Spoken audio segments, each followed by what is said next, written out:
নমস্কার বন্ধুরা, আমার চ্যানেলে সবাইকে স্বাগত। আশা করি সবাই ভালোই আছেন। আজ আমি আপনাদের কাছে ফুলকপির একটা রেসিপি শেয়ার করছি। ফুলকপিটা আমি দেখুন এভাবে কেটে নিয়েছি। এবার একটু জলে নুন দিয়ে আমি কপিগুলোকে সেদ্ধ করে নেব। এই দেখুন ফুলকপি দিয়ে দিলাম। সেদ্ধ একটু ভাপিয়ে নেব। জলটা টকবক করে ফুটে উঠলে বন্ধ করে দেব।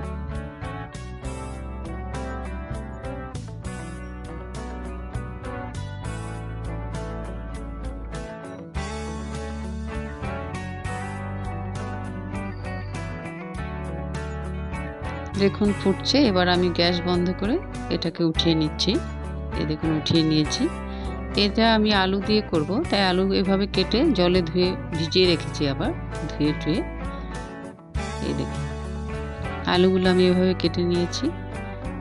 এবার কড়াতে তেল দিয়ে ফুলকপিটাকে আগে আমি ভেজে নিচ্ছি। স্বাদ মতো নুন দিয়ে দিচ্ছি, আর সাথে একটু হলুদ গুঁড়ো দিয়ে ফুলকপিটাকে ভালো করে ভেজে নেব প্রথমে আমি।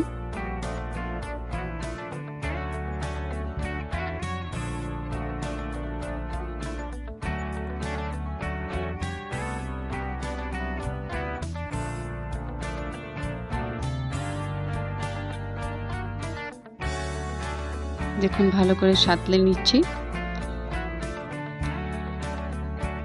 এদিকে আমি একটা মশলা গুলে নিচ্ছি। জিরে গুঁড়ো নিয়েছি 2 চামচ, 1 চামচ হলুদ গুঁড়ো আর 1 চামচ লঙ্কা গুঁড়ো দিয়ে একটা মিশ্রণ বানিয়ে রাখলাম। এই দেখুন মিশ্রণটা বানিয়ে নিচ্ছি।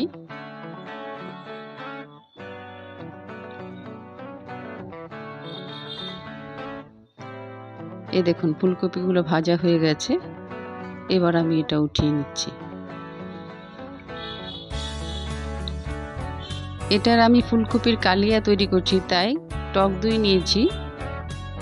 দেখুন এখানে আমি এটারও একটা মিশ্রণ তৈরি করছি। দইটাকে একটু ফেটিয়ে নেব।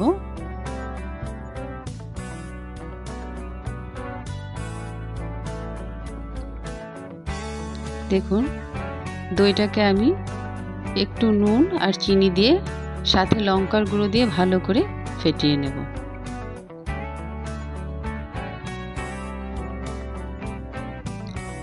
এখানে মশলাটা কম বেশি করতে পারেন, আমি একটু কমই করেছি। আরও 1-2 চামচ জিরে গুঁড়ো দিলে ভালো হয়, কিন্তু আমি যেহেতু এতটা ভারী করব না, তাই 2 চামচই জিরে গুঁড়ো ব্যবহার করেছি।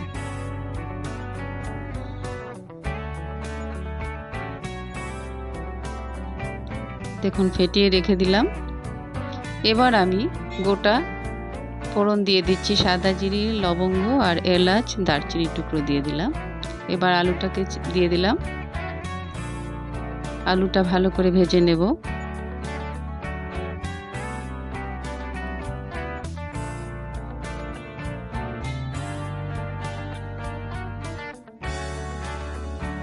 একটু সময় নিয়ে আলুটা ভালো করে ভেজে নেব। স্বাদ মতো নুন দিয়ে দিলাম।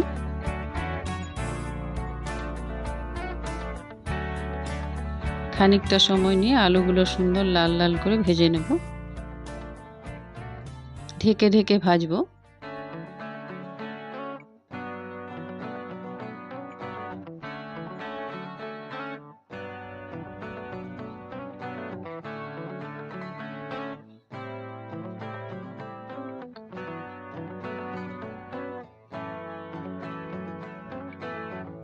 আঁচটা মাঝারি রেখে ঢেকে ঢেকে ভেজে নিয়েছি। দেখুন লাল লাল হয়ে গেছে। এবার আমি এতে আমার গুলে রাখা মশলাটা দিয়ে দেবো। জিরে, হলুদ গুঁড়ো আর লঙ্কা গুঁড়ো গুলে রেখেছিলাম, দিয়ে দিচ্ছি। দিয়ে মশলাটাকে দিয়ে এখন ভালো করে একটু কষিয়ে নেব।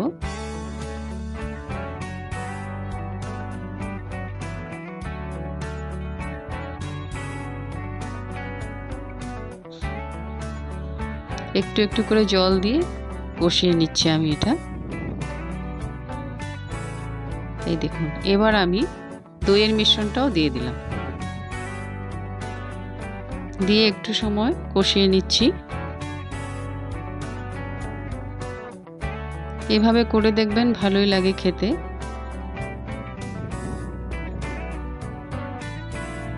দেখুন এবার ফুলকপি ভেজে রাখা ফুলকপি দিয়ে দিচ্ছি।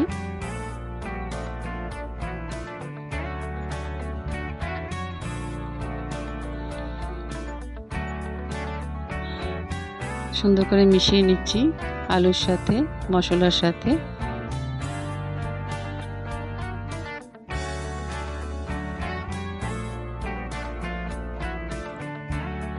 দেখুন ভালো করে মিশিয়ে নিলাম। এবার আমার পরিমাপ অনুযায়ী আমি জল দিয়ে দিচ্ছি। ভালো করে আলু ফুলকপি সেদ্ধ হয়ে যাবে। এখানে খানিকটা সেদ্ধ হয়ে গেছে।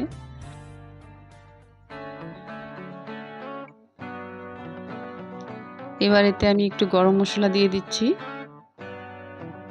আর দিচ্ছি কিশমিশ। কিশমিশ আর একটু বেশি দিলেও ভালো হয়, আমি খুব একটা বেশি দিইনি, ভালো লাগে খেতে। এখন একটুক্ষণ ঢেকে, কাঁচা লঙ্কাও দিয়ে দিলাম। এখন কিছুক্ষণ একটু ঢেকে রান্না করব।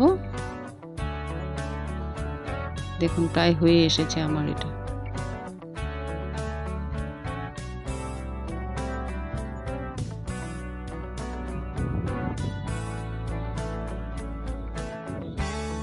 এবার 1 চামচ ঘি দিয়ে দিচ্ছি। ঘি দিলে গন্ধটাও সুন্দর হবে, খেতেও ভালো হয়। দেখুন তৈরি হয়ে গেছে আমার ফুলকপির এই রেসিপিটা। কেমন লাগলো অবশ্যই জানাবেন।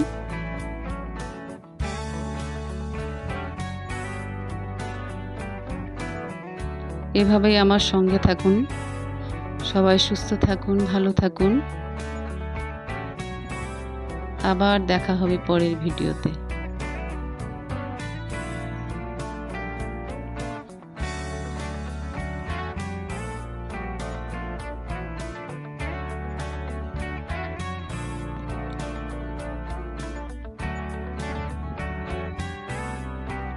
করে দেখবেন, খেতে দারুণ লাগে। ধন্যবাদ।